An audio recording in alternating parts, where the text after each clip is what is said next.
Thank you, Raker, for those kind words to all of us here.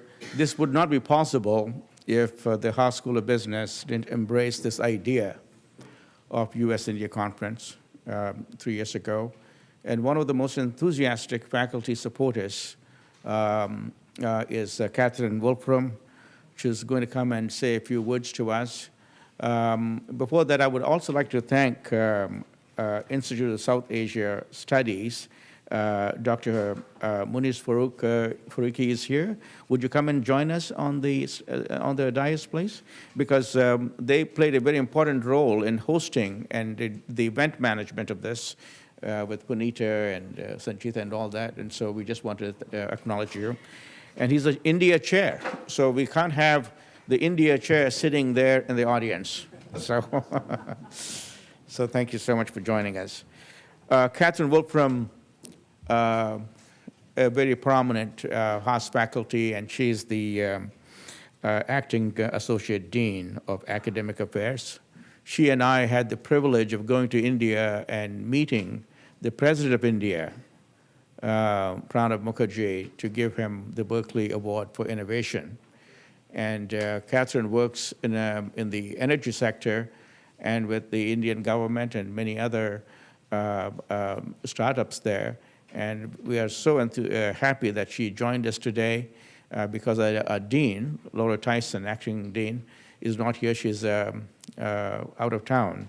And so Catherine graciously agreed to come and welcome us on behalf of the Haas School of Business. Catherine.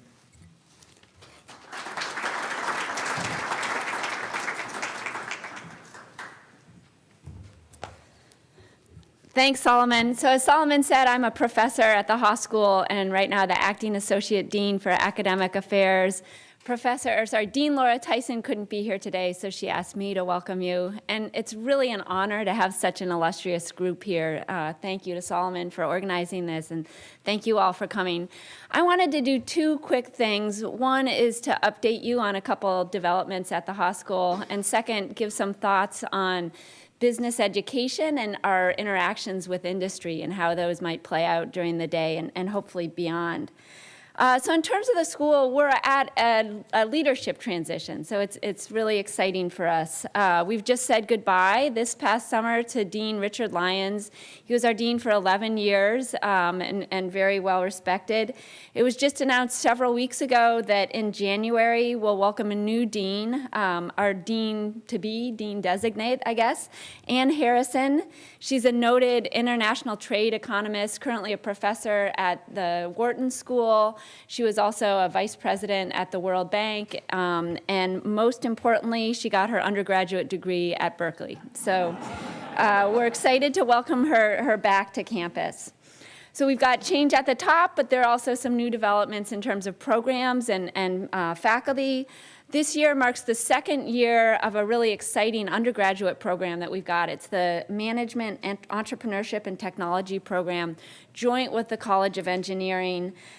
Students come in as freshmen, they're admitted to the program as freshmen, and they earn degrees in both management and engineering. It's extremely popular and extremely selective. I think it's more selective than most, maybe even all Ivy League colleges. We had the first year 2,500 applicants for 30 slots, so like below 2% acceptance rate. So that's one exciting new development. We've also welcomed 3 new faculty. The new faculty are always on the cutting edge of the research frontier, so it's always exciting to see what they're working on. This year we have experts in machine learning and marketing and finance. So one measure of success in my job is not just who we get as new faculty, but who we retain. And so recently we've won some head-to-head competitions. Faculty on our staff have had offers from MIT, from Stanford, and Yale, and we've retained them, so that's always exciting for us. So in terms of business education and relationship to industry, I was on the search committee for the new dean, and so we heard from a lot of candidates and got a lot of perspectives on business education. And it led me to think hard about kind of business education and in particular the relationship to industry. And I think there have really been some interesting developments along those lines. So of course, business education has always been closely tied with industry. We've been educating future leaders in industry. But I think there's some new developments and kind of new ways in which the overlap between industry and business schools is working. So let me give you a couple examples. Haas has several relatively new part-time MBA programs for working professionals. We have an evening program, we have a weekend program, we have an executive MBA program. With the executive MBA program, all students in all those programs are working full-time. So for instance, with the executive MBA program, they work for 20 days out of 3 weeks and then come to Haas for 3 intensive days once every 3 weeks. They have 9 hours of class each day. I've taught in that program, and I thought people would just be kind of brain dead after that many hours of class, but they're extremely dedicated. And one of the most fulfilling experiences for me is that they're taking the lessons from class tomorrow, like directly back to their work lives. And a student of mine this past June said, I was able to apply one of the lessons from your class, and they were so, my company was so happy about the lesson that they decided to pay for her MBA. So, you know, just immediate translation of what you're teaching in the classroom to industry. Faculty research also involves new types of interactions between, with industry. So companies are providing extremely rich data, part of the big data machine learning revolution. Also, companies are letting academics come in and run experiments in the companies. For example, we have a professor, Samir Srivastava, who's an organizational behavior scholar. He's worked with a medium-sized Silicon Valley company. I'm not being vague about it. I don't know who it is. Samir has used sophisticated, so this company gave Samir access to all of the corporate emails, every email that was sent on their .com.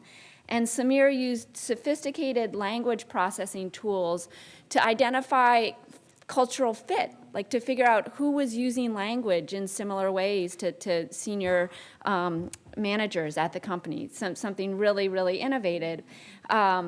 That's just one example. As Solomon mentioned, several faculty are working in India. I've been working for several years with a clean technology company. It was founded by a Berkeley grad, now based in Jaipur. He started as the company Grand Power started as a solar microgrid provider, but evolved into a smart meter provider, so selling not just to off-grid solutions, but selling to grid-connected customers as well. So it's really interesting for me to get access to the data that these smart meters are collecting. So here at Haas, we have the Center for Emerging Markets that's founded by our professor, Ganesh Iyer. He's working to provide a platform for these types of interactions between faculty research and companies.